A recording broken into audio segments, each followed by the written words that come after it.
Here it goes. It's going to go onto my space. Okay. And it's going. And it's gone. And it's up. All right. Hello. Hello, everybody. Welcome. Sorry, we had a few technical difficulties. We'll be sharing this with you. It's a little bit different, but what we want you to do is make sure that you guys are ready because we're going to start the show really quickly here. Get yourself a drink right here. You know, I got some scotch right here. And then what we're going to do, watch out for that. Lift them up and give cheers to our 89th episode. And what we want to do is just call out, Shonali, Christian, we're ready for you. Hi. Wow. We're talking in the royal we now, Justin. I guess that's the case. Oh my goodness. We had a little episode, guys. I'm sorry. We somehow we're on Facebook right now via my Facebook. So everybody on the We Don't Even Know page needs to come back over to mine. And then Justin's going to help us out there with all of you guys. But hi, everybody. Happy February. Hi, Christian. Hi, Justin. Thank you for that intro. We're so excited to be here. Look how festive I am today. Shonali, you look like $1 million. Somebody who gave, where did you get that? That just looks so incredible. I got this from a friend who thought of me when he saw this in a store here in New York City. You see this? Is it a onesie? Is it like an adult onesie? It's a onesie. Look at that, you guys. Wow. I got this from one of my BFFs. His name is Christian Felix. See that, you guys? Oh! Thank you so much, Christian. Now, I love this so much. And you Shonali, see how... I think it's so wonderful that you're wearing something so festive because Justin, he's looking like there's something sparkly going on with him. Just something, he's kind of just at this effervescence. And he was talking in the we. I think I have a feeling I know why. I think Justin is expecting with Laura. Congratulations, Justin. I'm sorry. I'm trying to figure out where I am. Oh yeah, I'm on. Shonali is live right now. So let's share this. You guys, I have to share this to the We Don't Even Know page because we don't know what's happening here. It's just like, we had a technical what the heck? difficulty. Yeah. Things changed all suddenly with Zoom, you know? Yeah, it's just not like, I want to change this to, well, you know what? I'll let Justin take care of this. Thank you guys for being here. Technical difficulties, but we have an amazing show in store for you, and we will just move on. We're so excited to be here. Christian, Justin, do you mind taking care of all that? And then we're going to bring you back, and we'll discuss the exciting new event in your life, which is a big deal. But stop your video now, just because we got to get on with the show, okay? Here we go, Christian. Before we introduce our first guest, we got to do it right. Ready? One, two, 1, 2, 3, 4. We don't even know. No, we don't. We don't even know. No, we don't. With Christian, Felix, Shonali, Bhowmik, and Justin the intern. And we don't even know. That's it. Oh, that's it. Shonali's keeping it short. Oh my gosh, you know something's crazy when Shonali cuts a song short. One thing before we move on, Shonali, I gotta say, episode 89, our show is as old. If it was a person, it would be a geriatric. And you know what? Geriatrics have trouble with technology. So it's not surprising on our 89th episode, we are having some issues. I have nothing wrong. I love the Jerrys, but that's how old our show is, Shonali. It's true. We started way before you guys were born, and now we're still. I know. Zoom was in black and white. But look, you know what? we always cover like bases since our last show, and our last show was the end of January. We have survived, or we are living in a month the first month in a long time where we have a new president. Let's just say that. I don't want to even share that. And that alone in the mornings when I wake up has made this past month very special. I love to share that with you, Christian, because we both talk about it all the time. And this is funny that we my do talk about while you friend. address some of those tech concerns. I will say one of the things that I love the most about the new White House and the new tone of the White House is I actually believe the First Lady and the President are in love. Like they got a nice love vibe going on. And yes, this month where we celebrate Valentine's, I see that you had a whole big celebration of Valentine's with flowers and balloons and that jumpsuit. You just had a really good Valentine month. It's just so nice to see Joe and Jill like little love kittens doing their thing. It's so cute. Christian, that is such a sweet thing. Okay, so apparently this stream is in the story. So I am just gonna let you guys. We keep going. It's in the story. It's so live. funny that the millennials are having trouble with the tech. Like Justin's like, I don't know where it is. It's millennial. Figure it out. I thought this is your thing. Yeah. So we don't know. We don't know what's going on, but we know this is here forever. We're recording it. So guess what? Guess what, world? The world will see this. And the show let's must just go get on. to our guest. Yeah, let's just get to our guest. I was going to share something with you, but we're going to do it later because we want to talk to the guests that are here. And this one is coming from a different time zone, a whole different day. It's such an exciting thing. And a whole different country. This is our first international, we don't even know episode, Shonali. You would think that we could have done that before we turned 89. But can we celebrate that we're doing it now? Can we are, and it's so exciting. A little cheer. Let's talk about our guest. Our guest is such a talented human being. He's a comedian, he's a playwright, he's a writer, producer. I assume he's an actor and a director just because they all go together. But for the first time on We Don't Even Know, here he is. His name is Anuvab Pal, all the way from Mumbai, here with us tonight. And here he is. We're letting him in to join us tonight. We're so excited. So excited. Let's do it! All right, Anuvab, welcome. Feel yes. free to turn. Oh, there he is! Woo! Oh, there he is! Hi! Hi, hello, Anuvab. my friend. Hello, everyone. I'm a big fan. Thanks for having me, Christian. Thanks for having me. We're a fan of yours. Thank you for being here. Anuvab, we're in a very celebrity, we're celebrating. If you can tell, I have old Valentine's Day balloons the air is coming at it. I have flowers that I wanted to make sure my parents saw that my husband does love me. And I have a new jumpsuit. So I just want you to know you're here with us to celebrate life. That's it. Wow. How celebratory are you feeling right now? What time is it there for you? For me, it's so this is interesting. I'm currently in the United Kingdom, so I'm not in Mumbai. Oh, you're in the UK right now. Yeah. Okay. So it's pretty late at night, but most importantly, I don't have anything exciting because I'm in an Airbnb quarantining, so I cannot compete with that very fantastic framing that Christian has behind him. It was very square and very angled. And Shonali, you've got a shop. Anuvab,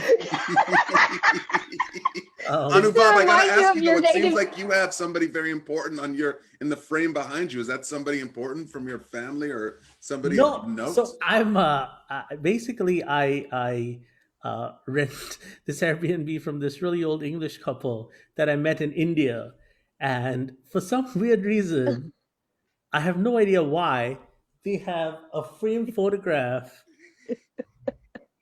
of Steve Martin. I don't know why.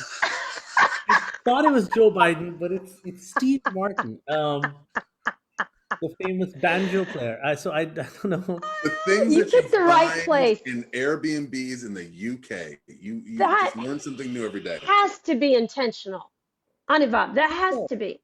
I think so. You think, as in, like they may have guessed that I'm in this line of work, and Yes. therefore put a very famous person who's also in this line of work. Um, Yes, that's that's yeah. it. That's all they got. So what brought you to the Steve UK? Martin. Is it more of the? Do you have some stand-up routines coming, or some more creative projects that you have going on? So years ago, this is about 6 years ago, Christian, I had written a sitcom that was set in Darjeeling, which is in the north of. I was born in the east of India in a town called Calcutta. North of it is a town called Darjeeling, and the sitcom was basically about how during the British Empire, how did the English run Indian towns. Like I was fascinated by this idea that like we can barely administer India and we speak the language. So how did the British run a whole country when there were no airplanes? Like how did the guy who was in charge, how did he run it? Um, and but to cut a long story short, it was supposed to be for TV, and then because of coronavirus, we couldn't get a bunch of British actors to come live in India for 6 months. So we're recording it as a live-ish radio show. Oh, Um, cool. so Ah. yeah, Way to go. Look at you thinking outside the box. And I got to say, Anuvab, I watched some of your stand-up, and I watched the one where you were in the BBC, and I'm so struck at the It was so balance good. you're able to make in terms of kind of poking fun at a fairly not problematic but complicated history between British and Indian, in a way that you kind of are able to have them laugh at themselves, but over some fairly like pretty serious stuff, you know. I think you closed one with saying like, I'm diminutive, but I learned like treachery from you guys or something, you know, and that respect, you know, going off to the British Museum to get the stuff that they appropriated. And I guess my question to you is like I think that we're still trying to figure out how to do that here in America with the various different tribes and the various different groups. And it seems like we're so polarized. It's hard to, you know, people get canceled if they say like, you know, those things. And so I guess like in your experience, when you're doing that kind of comedy, when you are in the UK and you're leaning in heavy to like colonialism and kind of like the aftermath of all that, like, have you ever had any reactions that like were just like kind of like that were like triggering or like kind of like that were like not what you expected? yeah. I mean, I was shocked to find out that they don't teach the empire in history at all. They don't teach it at all. They don't. They don't. Like for example, I'm not. You know, a lot of people say yeah, the world was that's how it was back then, and that's how the world was. So I'm not judging. I'm a comedian. It's not my place to judge. But they don't teach the slave trade. They don't teach empire. They don't teach colonization. They don't teach anything about how a bunch of European kings got together and just divided Africa into different parts. Like they don't go there at all. So No. people growing up without any notion of what the world used to look like, how the Caribbean was so important, why so many Indians went to the Caribbean, and then the things started happening in the United States, how powerful, you know, warlords in Guinea and Africa sort of started world shipping because of the slave trade. Like none of this. No. I went there and I wanted to do jokes about, you know, why we're left with a language, you know, like I love that. I shouldn't be speaking this. Right? I shouldn't even That was have the so facility. great. So yeah, so that's the thing, Christian, is that's what interested me is the fact that there is zero reference point. So, you know, like how to not make it a TED talk and yet hopefully make it funny by just being a product of those things, like English this way in a country that, you know, you shouldn't be speaking, all of that, and to sort of bring it as a stand-up show is was of interest to me. And I'm always interested in sort of history and stand-up sort of together without the idea of being preachy. Do those jokes land sorry, Shonali, do those jokes land the same way in India, or do you do a completely different routine? Great question. That's a great question. India is a very young country. It's like China, very young, zero interest in history, zero interest in how they got here. I had a kid in Bangalore tell me once, I said, you know, something. He's like, oh, that's really nice of you. He said, because I'm over 40 and I'm fat. So he said uncle, which is like an old Indian man. So that was already the conversation was going to hell. So he said, uncle, thank you for doing the show.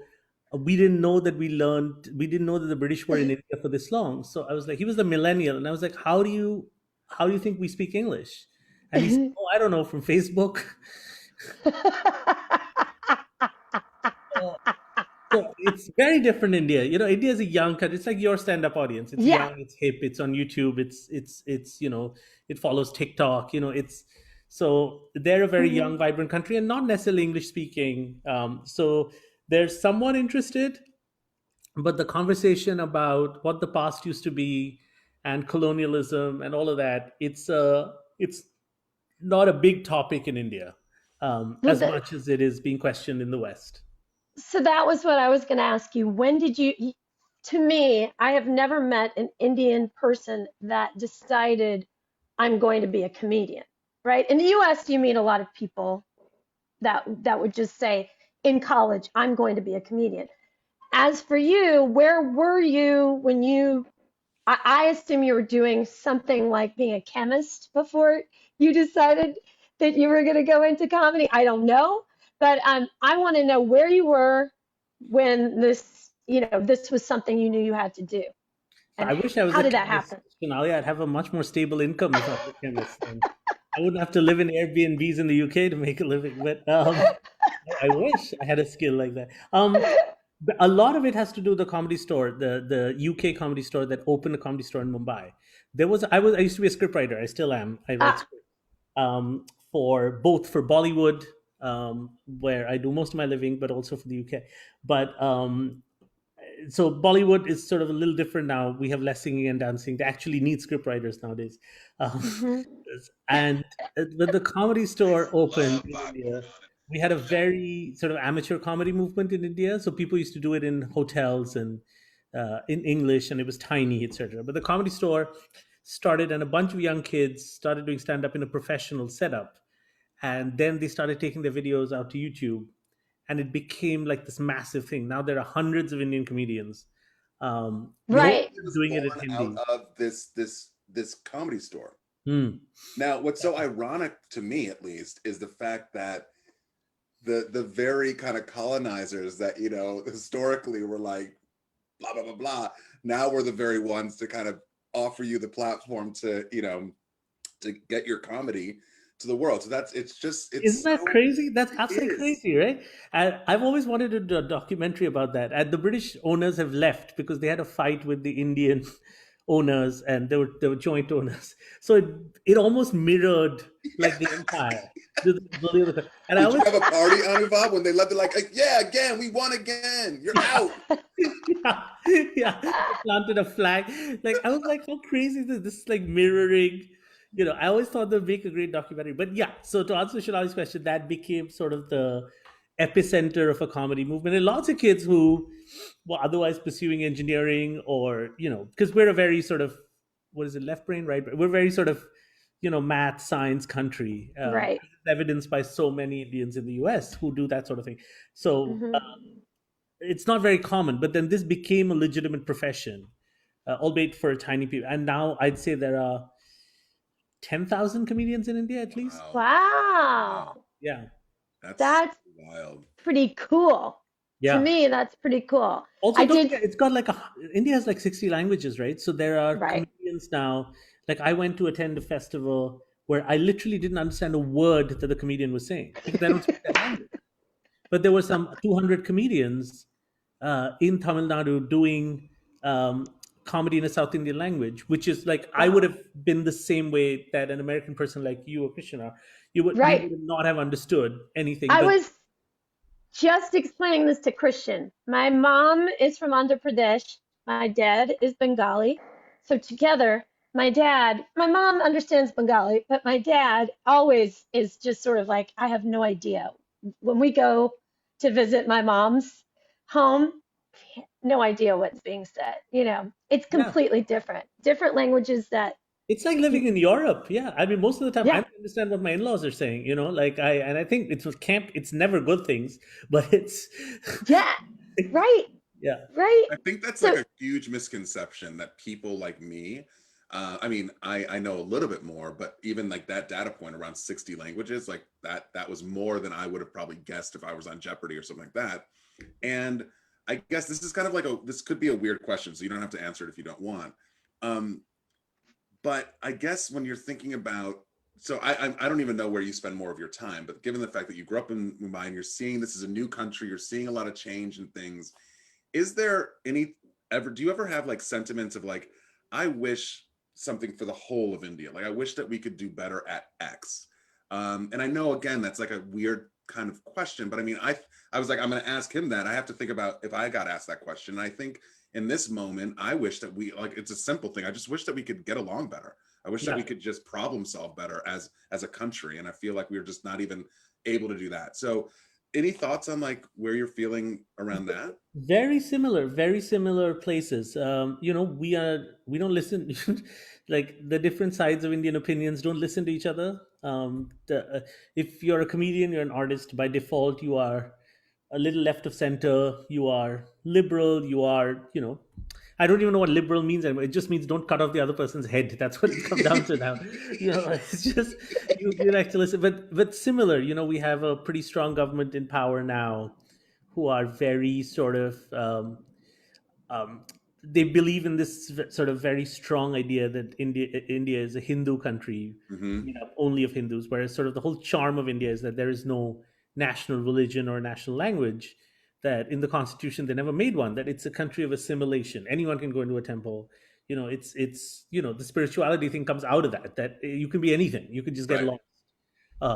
You know, that's the whole charm of it. But they are changing it into like a, you know, you need an identity, and you know, and because we have the caste system, it comes from there, right? Like that India is now being run by upper caste Hindu people who think that, you know, if you're different in any way, you know, you can live in India, but you know, you are different, and that was never a thing. Right. Markers of when I was growing up in India was education, Western education, how you spoke English. Those were the old markers. But the new markers are very much like, if you say anything about the government, you are against India. The idea of India is very tied to sort of being of a certain religion, and I see variations of that in what I read in the newspapers in your country, shades of that in different ways. But the biggest thing I find in India, and maybe you guys do in the US as well, is no one's listening to each other. Yep. And, you know, I would say, Anuvab, that this past 4 years was, you know, such a wake up call. The notion of like American exceptionalism is, as much as we all sort of think that we think outside that box, deep down inside, I don't think we all ever thought it would get as insane as it has been here. And going to India, like I'm sort of, when I'm in India, I sort of know about the chaos. Like I'm aware of how crazy it can be. And so it really, this time has put us sort of on equal footing, like you're saying, the same problems, like realizing that at the core, no matter how great America is supposed to be, we're just as susceptible and like can have as much chaos that's going on in the rest of the world happen right here. So it's sort of grounding. It brings us down to earth, you know. You know what another thing is a great equalizer, is a great grounding type of thing? Pandemic. That pretty much flattened some shit right there. And so, speaking of the pandemic, like, how are you dealing? I mean, has it been something that has like greatly impacted your life in Mumbai, or are things kind of not as bad as they are in the UK? Like, what's the deal for you? I mean, this is the first time I've traveled. I've been here about 8 days now. And you know, it's just literally going from one room to another room. Yeah, it's just another blank room. I think March was, it's just, I don't know what I'm doing with my life. But it's just, because all our shows are like this as well, right? All our shows. Script writing meeting is this. And learned a bunch of cooking, you know, just, but I you know, when March came around, I thought, that's it. I'm going to be, I think all of us thought this way, that all income is going to stop. Everything's going to shut, and I'm just going to have to live off my savings for a couple of years if I don't die, right? Like, but it didn't quite work out. Like shops somehow reopened. You got groceries, right? And in India, we think the worst, right? You got 1 billion people living in cramped spaces. So the first thing is we're all going to die with terrible public infrastructure. You know, so our starting point is like how your starting point is, we're the number one country in the world. Something will work out. We'll find a vaccine, and you guys did, right? But in India, it's sort of like, Oh fuck! Everyone's dead. It's dead. Like if two people make out, if out of 1.3 billion people, if three people make it out of this, we've won. Like that's how the thing is. But it wasn't that bad. Like it was. Right.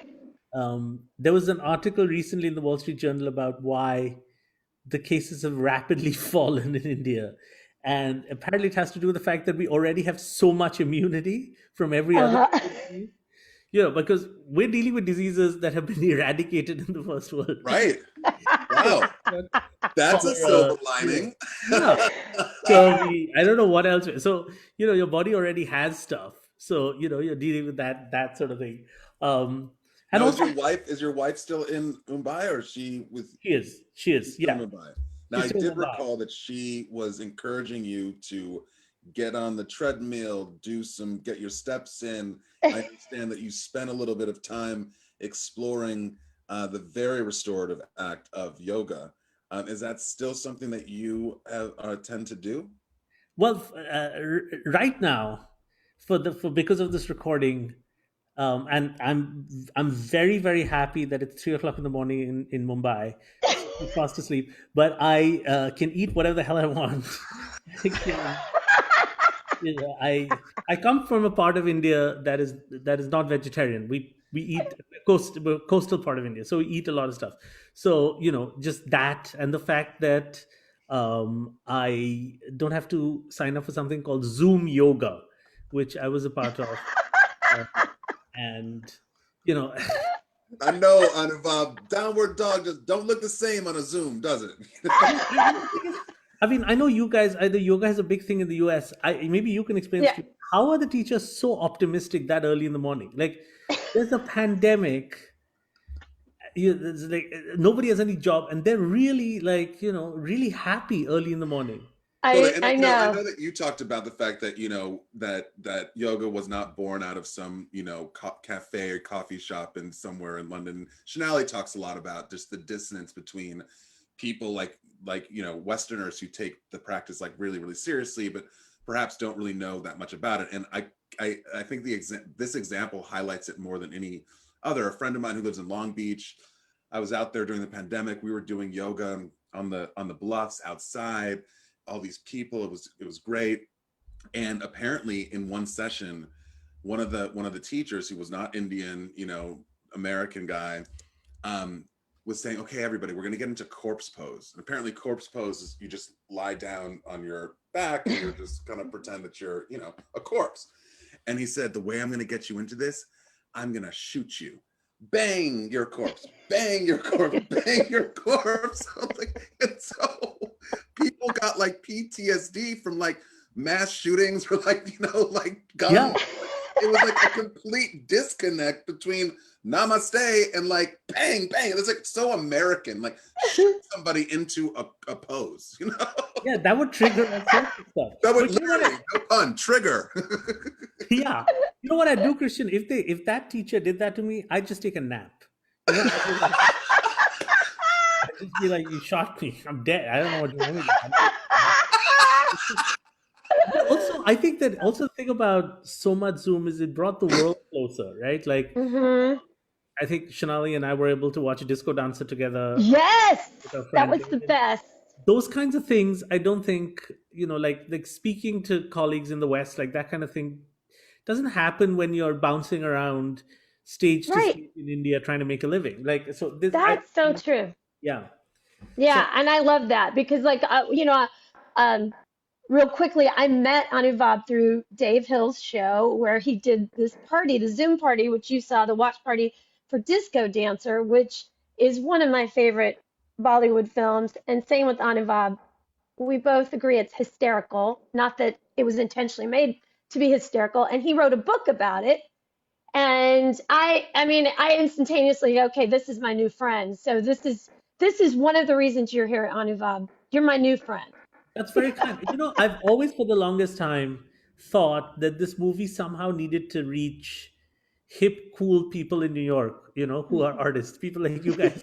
If this film could somehow reach you guys, it's just that we found it funny, but everyone in India knew there's something going on here. This is really funny, but we couldn't, like, it's It needed to get to someone who had Yes. context of Blues Brothers or, a bunch of stuff that's come before and say, this is genius.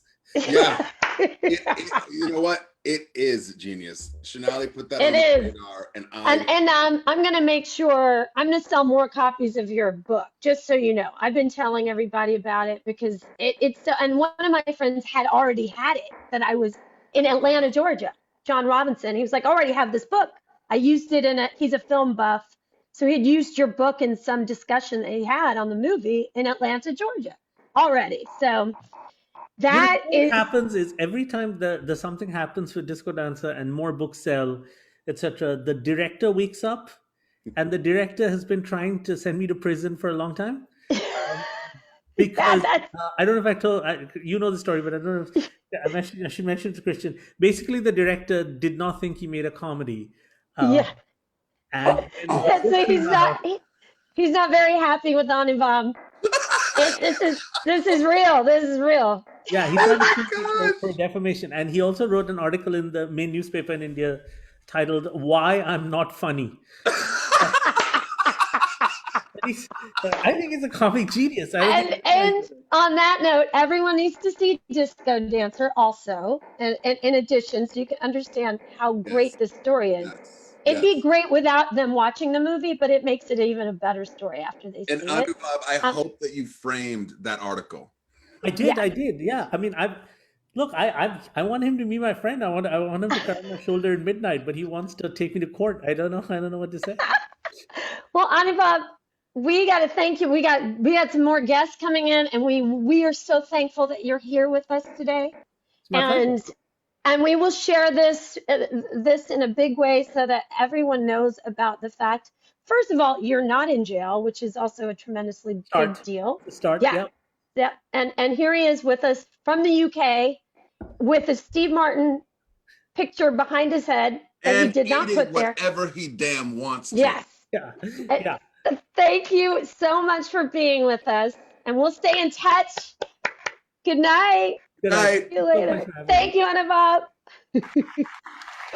That was me. Oh my God, that story. We thought he was going to be calling in from Mumbai, and guess what? He's in the UK across the pond. I love it. He's so funny. Love it. I appreciate that so much. Meanwhile, we've been back and forth trying to deal with our tech stuff.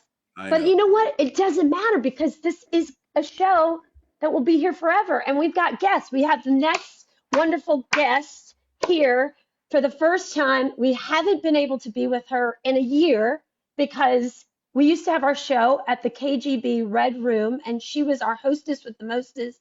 She was a bartender there. She did us so much good and joy, and we love her. And she's here. She's going to help us with a cocktail tutorial just for us tonight. Let's hear it for Lori Schwarz, everyone. Woo! Yes. Lori, look at that KGB bar. Oh, I missed that sign. Oh, I know. It almost was a year to the day. Feel free to turn on that video when you're ready. Oh, here yeah. Oh! Look at that. Look at that sweet thing. Oh my gosh, Lori, thank you for being with us. Oh my goodness. Thank you for having me. I can't believe it's been a year since I have hugged and shook my booty with you all.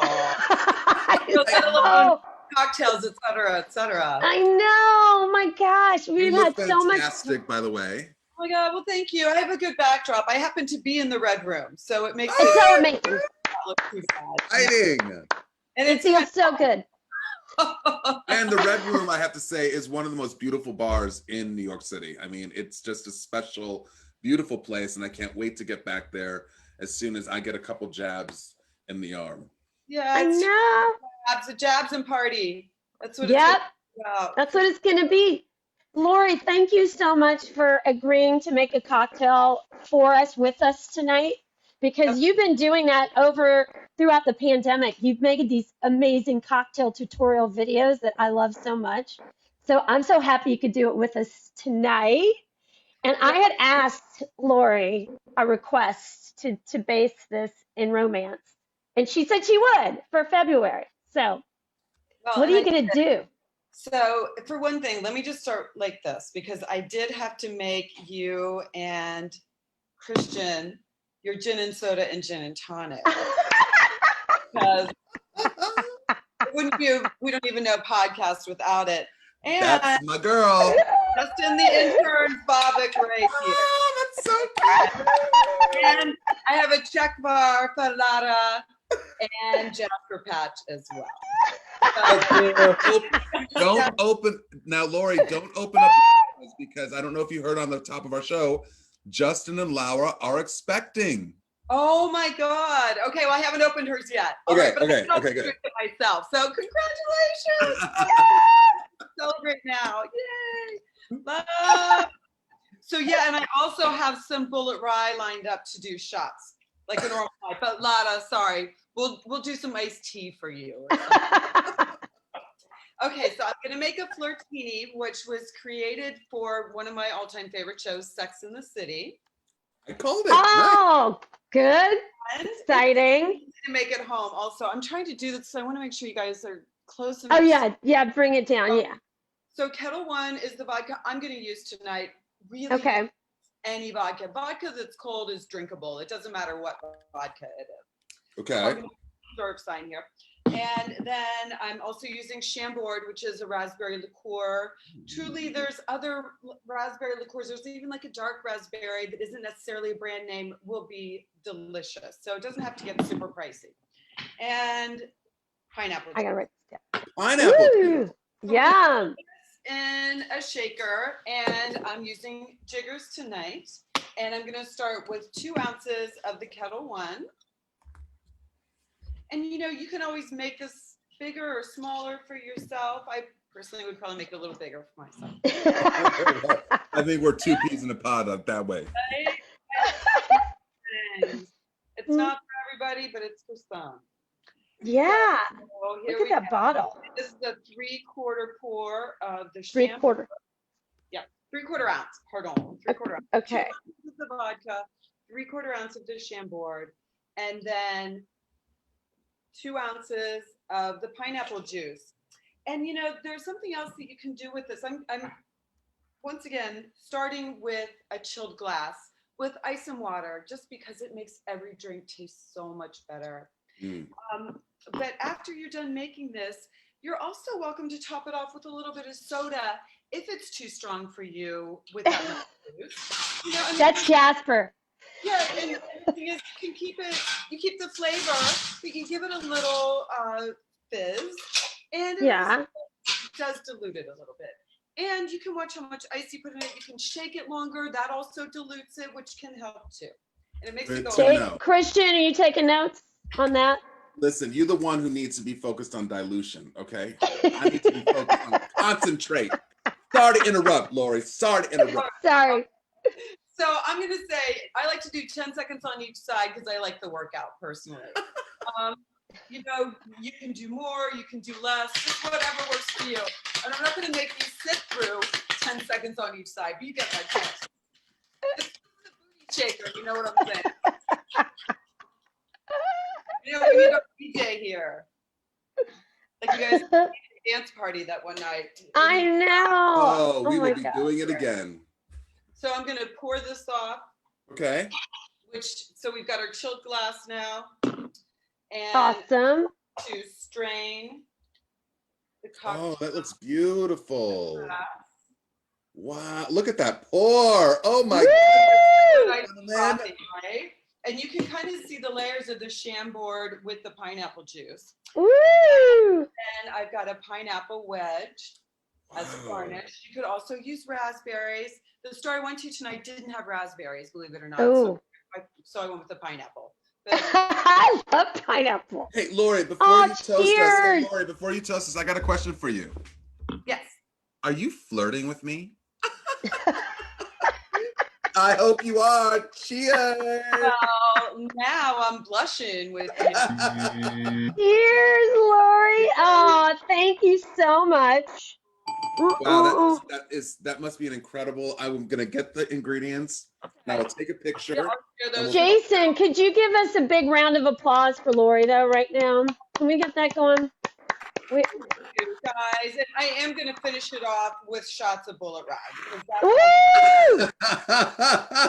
Lori, that's our bartender. So you got the cheers and the crowd. More because Lotta can't join us in it, but yes. Congratulations to Lotta and Justin, the intern. Yeah, Justin. Thank you.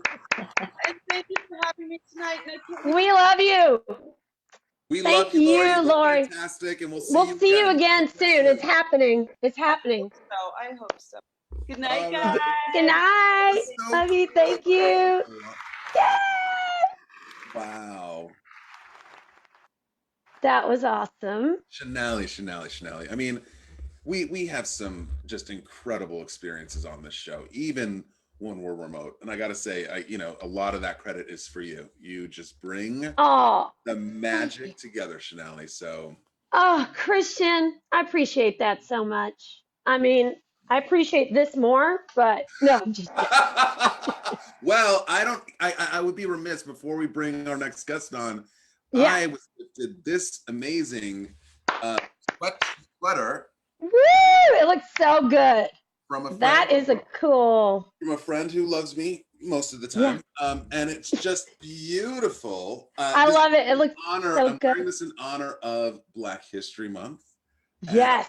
Happy Black History Month. For those of you who have not done anything yet for Black History Month, it's easy. There's a lot you can do. Shonali recommended an amazing documentary for me, How to Be Free, I think it's called, Shonali. Yeah, How to Be Free.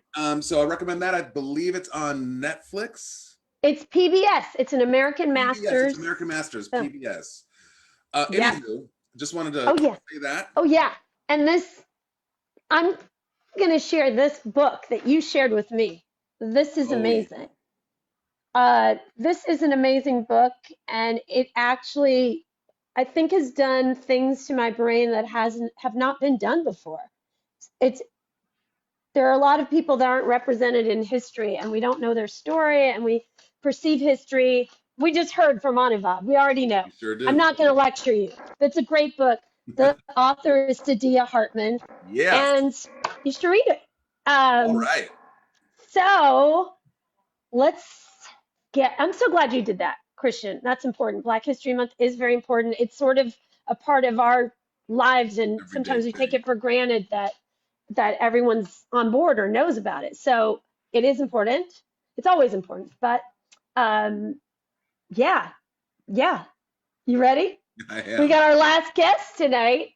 I'm so excited. He's here from my former hometown. It was a city that I love and still love very much. He's an amazing musician. He's been hosting a show over the pandemic that I love very much called the Post-Apocalyptic Malone Show. And I'm so happy he's here with us tonight. His name is Bryan Malone. Let's hear it for Bryan. Oh my God, who's that cutie? Who's that cutie patootie? Look at that little cute little haircut. Oh, you look so cute. I like that shirt too. I know, man. He's styling as a 7-year-old. That definitely. You know what? I would have assumed that Bryan was a cute little boy. I mean, the bang game is strong with that homeboy. That's some serious banging. Oh, here he is. Yeah. Still got all that hair too. Yeah. Do you hear us loving your screensaver pic? Such a cutie. Oh, thank you. Cute. I was eating a peanut butter sandwich. Oh, that sounds good. Yeah. I love it. Yeah, no, we were talking about your fashion, which, Bryan, you always look great. That little boy that we saw in that pic was a Bryan at age 7, probably, right? Something like that, 6 or 7, yeah. Oh my gosh, so cute. Seems like only yesterday. It was only yesterday. Bryan, thanks for being here. Are we on? Are we on? Yeah, we're on. You're on. It's all great. There's a live stream going on my thing. We're gonna share it, the link. So you're on live. It's happening. It's just in one little world that the tech. Bryan's got an amazing show. And I don't think that ever happens on his show. That just happened to us. I know. But Oh, believe me, my show is nothing but technical problems. It's a miracle that I ever even come on every week. It really is. You do such a good job. So Bryan and Christian, you know a little bit background, but Bryan and I have been friends for a long, long time. We've played rock and roll music in Atlanta, Georgia, at a time where I would say it was just like bands. It was pre freaking YouTube, pre Facebook. We had to tour, and we toured by calling clubs and like sending tapes out, like the real deal, the real deal. And there were so many fantastic, awesome musicians in our scene, and I'm still friends with so many of them. But it's like we've come up together. We've like grown up together. We won't stop playing music. It's in our blood, and it's very much in Bryan's blood. He used to have a band called the 45s that I love, Bad Spell, and he also promoted at a bar that I love, the Star Bar. And now he's been doing this post-apocalyptic Malone show on Facebook Live, and it is awesome. Who knew? I knew you were funny, Bryan, but this mostly nervousness. I don't know what to say, so I just How did how did you get the idea for the show? Where did it kind of, what was the? Well, when the apocalypse began back in March of last year. Oh, I thought you meant 2016. Right, yeah. Well, I was out of work because the club that I had been booking the club for many years, and then it was kind of in an ownership change. So they closed down January 1st, and they were remodeling and doing all this stuff, and we were supposed to open back up in mid-March. And well, that didn't happen. Wow. And so I didn't know what to do. I hadn't worked already in a couple of months.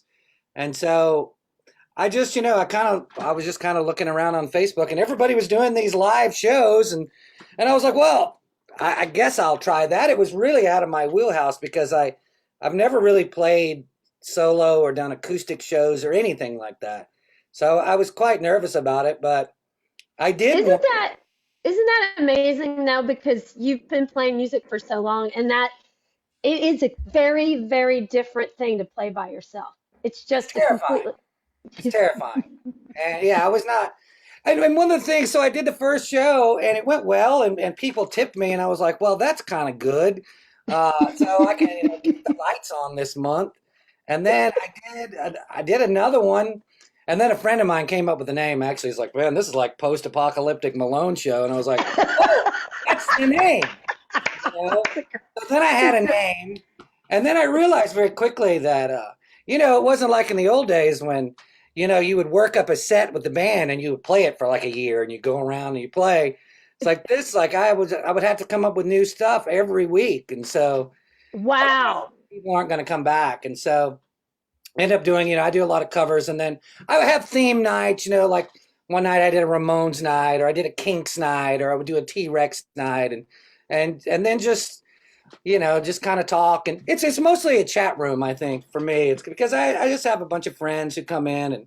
Well, that's the fun. I mean, that's the fun. That's sort of like why I've been freaking out just now, is because we have that too. So this is going to come on later. We also post it as a podcast too. So it's all cool and it's all good. But I think the aspect that you're talking about is what makes it all so much fun, is like being in your chat room with your friends and somehow having a social life, virtually. And I got to say that for me, at least, you can engage with your audience in a much more in-depth way, as opposed to being up on the stage, lights kind of in your face. And there is more of like a fourth wall, I want to say, in the live setting. And like, I can like read comments, respond, like absolutely. It's much more kind of like in the studio together kind of vibe.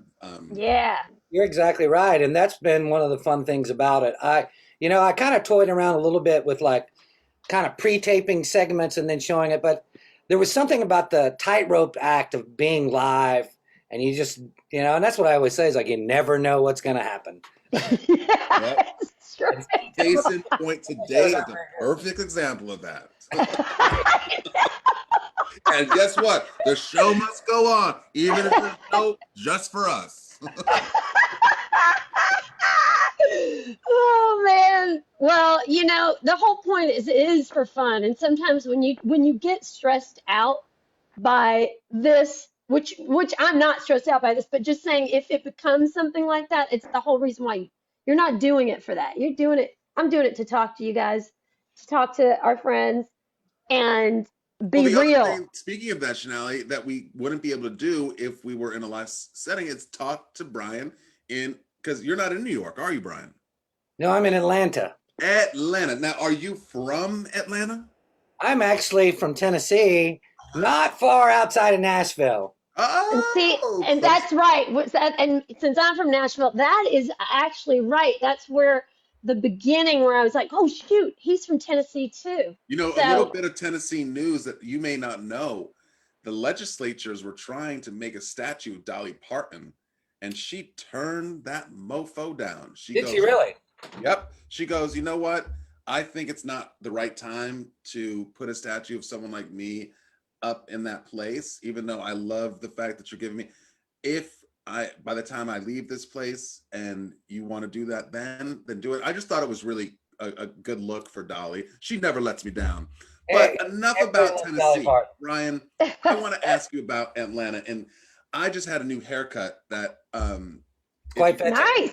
Thank you very much, Bryan. Shonali didn't give me a compliment yet, so I had to populate. I think it's great. But anyway, my barber, he brought up Atlanta, and they were bemoaning the fact that the rents here are still so high, and the real estate people don't get it, even in pandemic. Like, what are you doing? And businesses are leaving, New Yorkers are leaving, and he's just going off about that. And he's with his contractor, the guy who's going to he's moving into a new shop. He goes, you know what? The city where you need to be, the hottest city that's just popping off right now, Atlanta. And so in his mind, he said, if I could do it, I'd buy me a little spot down there. If you bought something back in 2002, guess what, Christian? You set, just tell me. So I just got to ask you, Bryan, how's it going down there? Well, I don't get to see much of it.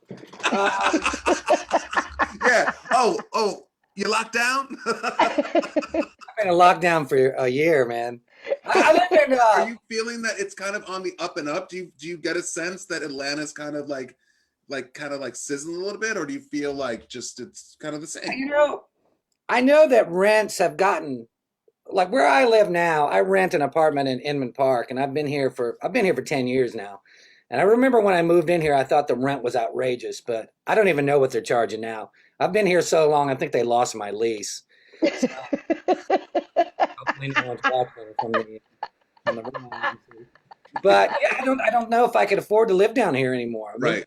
It's a pretty nice part of town. It's outside a little Five Points, but I like it. It's very nice. There's lots of, it's Inman Park for a reason. There's parks everywhere. And I moved here because I had a dog, and I wanted to be able to walk everywhere and stuff like that, which it's rare for Atlanta to find a neighborhood where you can exist without a car, because it's spread out. So I like it here. Well, Bryan, it looks like you made the right move, because I got to tell you something. Based on just the Zoom picture I see from here, if that was here in New York, oh yeah, Bezos probably would live there. I mean, that place looks huge. I mean, damn, two rooms. I have 2 rooms. What the hell? Homie, if I need to do a new room, I gotta go like this. I'm in a new room.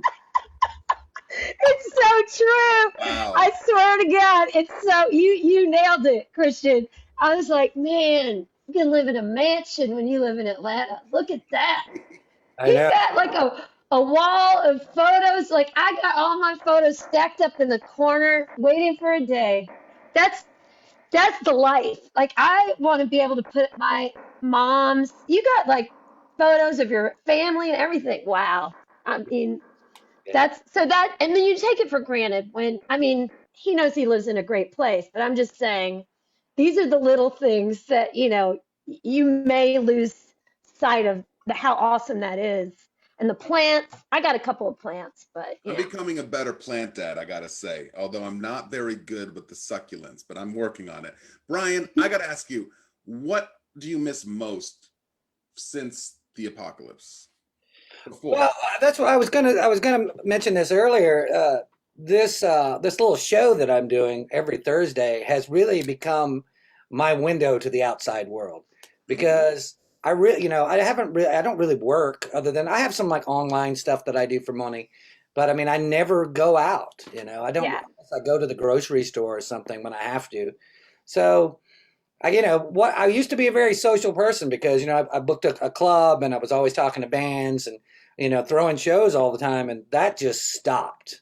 And so this is kind of it for me now. So Yeah. I get it. I mean, I think that the isolation and like the mental like health aspects that go around that it's is tough. it's tough, and I think that it's kind of an underestimated or just under it has more an effect than people realize. Yeah. So Oh I yeah. hear you on that. Yeah. And You don't know again, what day it is. It's like my schedule. I right, have no schedule. Oh It's like yeah. wake up whenever. It's like time is meaningless now. right, right. It's It And really. like the weekend, who cares? Who cares? I don't care. I want Wednesday. It's Wednesday. It's Well, like, the interesting, well, not interesting. It's just funny because whenever you get up and you're feeling and like, what the heck are we doing? Like, how are we making this work? Like, this is insane. The only thing I always think is like all of us are doing this together. Like, my dad has asked me about work. I'm like, Dad, there's a pandemic. I'm not going to an office. I'm at home. I'm living it. I'm not making the money I was. I am at home. And it's like for him to understand, because people that retired before the pandemic, imagine all of us living this sort of same life that we all can do our jobs even at home. And the fact is, no, we're all at home. We're not hanging out. Shows aren't happening. Music is everything, but that's everything. Yeah, and my job And consisted of getting large groups of people together. right, yeah, right. That yeah, was the essence of what I did. Yeah, the antithesis of socially distant. You're like socially distant. What the fuck? It's like, no, motherfucker, like social, like close. Like that was your job. What's so funny about that is that social I class. spend like the 90% of my time around no one. I have never told anybody this. I'll tell y'all right now. I still spritz myself with a little, like flavored essence. Like, for who? I'm like, it makes me feel like $1,000,000. I'm like, I'm like, yeah, all right. And then I just come here and sit down. I'm like, hi. It's like they can't smell. I love it. The little things. The little things. But you know what? I'm going to confess something. Deodorant. That's like literally thinking about, well, I guess today I haven't put it on in a few days. What? I swear, yes. No, I okay, mean, that's a totally. You're talking about apples and oranges. I was talking about aromatherapy. You talking about hygiene. Sorry, Bryan. I'm sorry that you had to hear that. I'm sorry. who is going to smell me? Nobody's smelling me. Your It don't husband. matter. Your husband. No wonder those balloons are deflating. I would be deflating too. I'm surprised the flowers are still alive. Oh my But God. Bryan, what about? I love to ask musicians this because I want to know what creatively has this been helpful to you in terms of writing music or like You being know, by yourself? Interestingly enough, not really. Yeah, that's what I was gonna say. I mean, I have been creative because I have to come up with a new show every week. But Yeah. as far as like writing new material, that's been tough. I have been really trying to relearn songs I forgot, if anything, and then just Hmm. learning new stuff because I'm just trying to keep. I don't know. For this show, I feel like since it is for friends and kind of a chat room, uh, I'm just kind of trying to play songs that people know. I throw in originals and stuff a lot, but mostly I'm just every week trying to come up with. I try and do like 10 songs a week, and I try and think, well, if I can learn 5 or 6 new songs this week, then I can kind of throw some old ones in here. That's It's amazing. it's That's it's a lot. That's a lot. And then I do Yeah. all the video segments too, which is like, so I came up with this formula because one of the things that I watched a lot of people doing these live streams, and I've been a musician for a long time and I've been to shows, but you know, after I watch someone play about 5 or 6 songs on an acoustic guitar, I'm just kind of done. It's just like, okay, I get it. All right, that's great, I get it. and I just kind of get bored, and you know, everyone's just a click away from going to anything. So I always try to have like little segments, and I show like old commercials and stuff like that, and I do So cool. videos. It's just, but you It's know, you have to be careful because it all has to be. You have to worry about copyright issues with Facebook and all that stuff, and you can get flagged, and you know, I've been kicked off a couple of times, you know, because I was talking politics. They didn't like that. Oh yeah, we need you back because we like to talk about that. I mean, we do it in our own way because pretty much we're preaching to the choir, but we also tap into, you know, things that we all need to support each other through.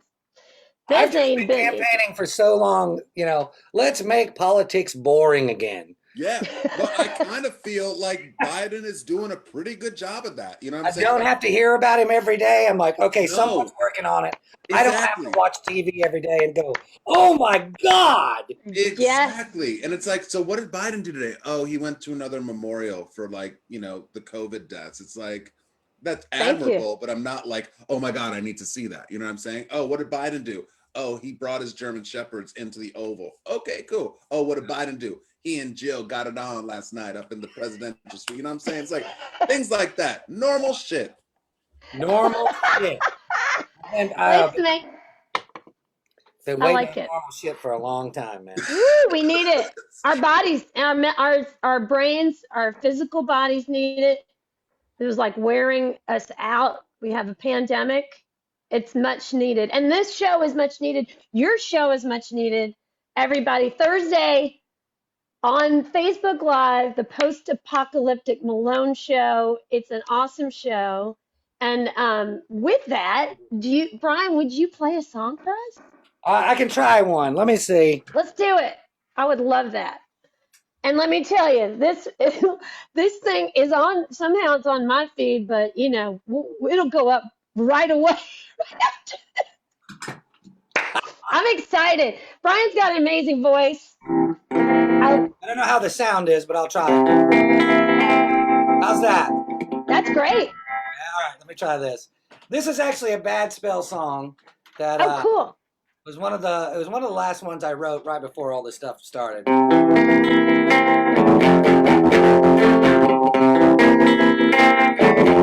don't like your face or the look in your eye. Anything you say, but you need to get back. Well, I don't wanna, I ain't gonna, I don't wanna, no, waste my time on you. Ain't gonna waste my time, waste my time on you. Oh no, I don't like your friends, but you got in mind. Oh, he'll break in a moment's time. Yeah, I don't wanna, I ain't gonna, I don't wanna, no, waste my time on you. Ain't gonna waste my time, wasting time on you. Oh no, you watch me over as I sleep tonight. Promise me everything will be alright.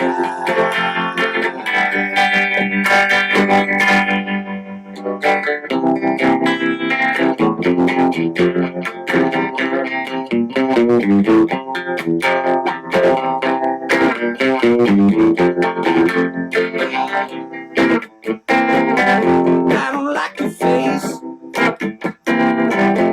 the look in your eyes. Oh, he'll break in a moment's time. Because I don't wanna, I ain't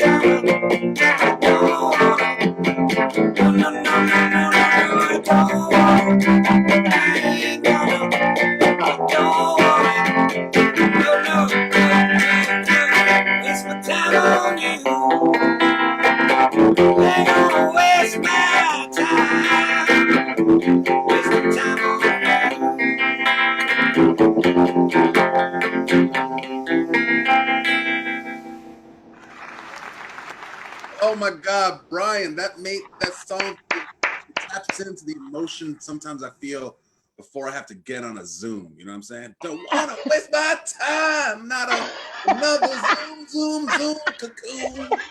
I love it, Bryan. Thank you. Thank you so much, guys. Thanks for having me. Bryan, thank you so much. And like as soon as Christian and I are off, we're doing a class on Thursday nights for the next 2 more weeks. We'll be back at the post-apocalyptic Malone show. I'll join. Yeah. Definitely, yeah. Call me sometime when you have no class. It'll be perfect. Okay. Thank you so much. We'll see you soon. Bye. Oh my God! You know what? It would be on a night when we had such fantastic guests. I know, man. It's totally. So what I think happened was when obviously we didn't know how we couldn't do the live stream to the YouTube, and then when I did it to my thing, it's like it was set to only me, and now it's set to everyone. At the very end of the show, and Justin tried to help me, Jason, but it was just too hard. Jason, but you know what? We'll live. But it's literally now on public. Yep. So we're just gonna share. You guys, thank you guys. I mean, 26 people said they were even gonna come on Facebook, which is a lot.